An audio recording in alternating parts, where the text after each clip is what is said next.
नमस्कार, मैं हूँ राजमोहन तिवारी और आप देख रहे हैं लाइव बिहार।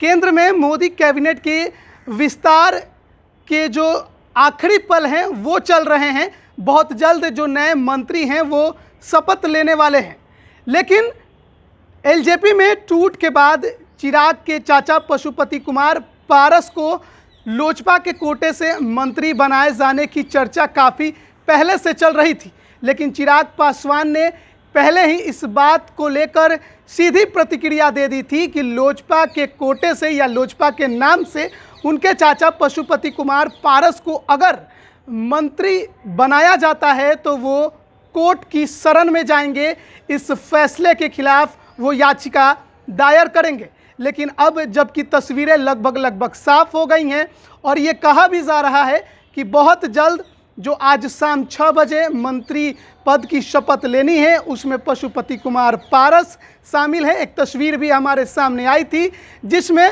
प्रधानमंत्री नरेंद्र मोदी नए मंत्रियों को जो शपथ लेने वाले हैं उन्हें एक ब्रीफ दे रहे थे।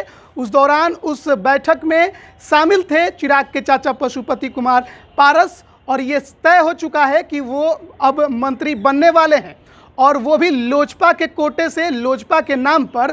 और जब ये अब कंफर्म हो गया है तो चिराग पासवान अब हाई कोर्ट की शरण में जा चुके हैं। उन्होंने इसके खिलाफ याचिका दायर कर दी है और इसकी जानकारी उन्होंने अपने ट्विटर हैंडल के जरिए दी है। उन्होंने 4 ट्वीट किए हैं और इस बात की जानकारी दी। उन्होंने जो सबसे पहला ट्वीट किया है उसमें वो लिखते हैं, पार्टी विरोधी और शीर्ष नेतृत्व को धोखा देने के कारण लोक जनशक्ति पार्टी से श्री पशुपति कुमार पारस जी को पहले ही पार्टी से निष्कासित किया जा चुका है और अब उन्हें केंद्रीय मंत्रिमंडल में शामिल करने पर पार्टी कड़ा ऐतराज दर्ज कराती है।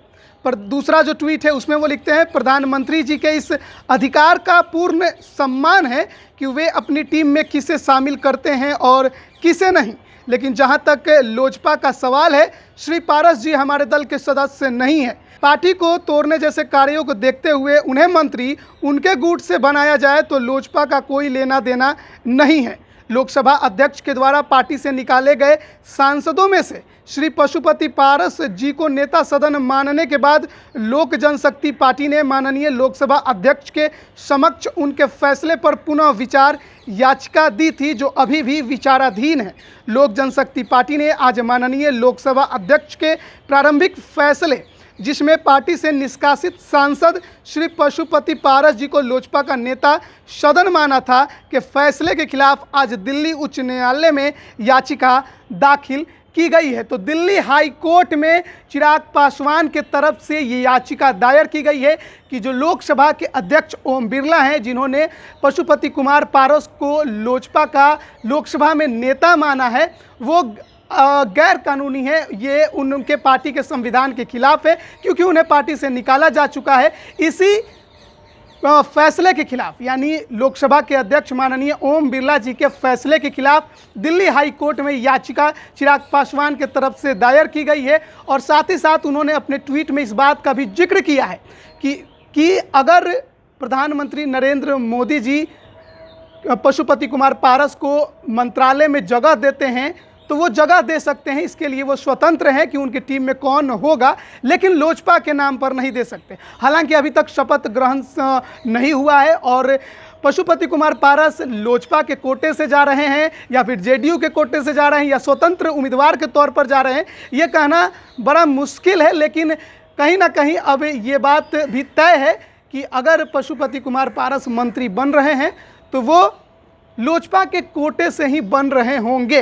हालांकि इसकी आधिकारिक पुष्टि तो अभी तक नहीं हुई है, लेकिन ये बात बिल्कुल भी अब तय मानी जा रही है। चिराग पासवान ने आज ही सुबह समस्तीपुर दौरे के दौरान एक बयान भी दिया था और कहा था कि अगर बीजेपी पशुपति कुमार पारस को मंत्री बनाती है और वो भी लोजपा के कोटे से, तो इसका मतलब होगा कि लोजपा को तोड़ने में, उनके परिवार को तोड़ने में उन्हीं का हाथ होए। अब देखना बड़ा दिलचस्प है कि मंत्री पद की शपथ लेने के बाद बिहार की राजनीति में जो चिराग पासवान हमेशा से प्रधानमंत्री नरेंद्र मोदी को अपना राम कहते थे, खुद को हनुमान बताते थे, वो आगे क्या फैसला लेते हैं। फिलहाल तो यही नज़र आ रहा है कि चिराग पासवान का साथ यानी हनुमान का साथ राम ने छोड़ दिया है। और बात अगर बीजेपी की है कि बीजेपी के नज़र में लोजपा असली किसका है, यानी लोजपा पर अधिकार किस गुट का है, चिराग गुट या पशुपति कुमार पारस गुट। तो अगर पशुपति कुमार पारस लोजपा के कोटे से मंत्री बन रहे हैं, यानी बीजेपी की नज़र में असली लोजपा पशुपति पारस गुट ही है। अब देखना है आगे क्या कुछ लोजपा पर फैसला होता है, कोर्ट क्या फैसला करता है और चुनाव आयोग इस पर क्या निर्देश देता है। आप बने रहिए लाइव बिहार के साथ, तमाम अपडेट हम आप तक लगातार पहुंचा रहे हैं। आपका बहुत बहुत धन्यवाद। लाइव बिहार यूट्यूब पर सब्सक्राइब और फेसबुक पर लाइक जरूर करें।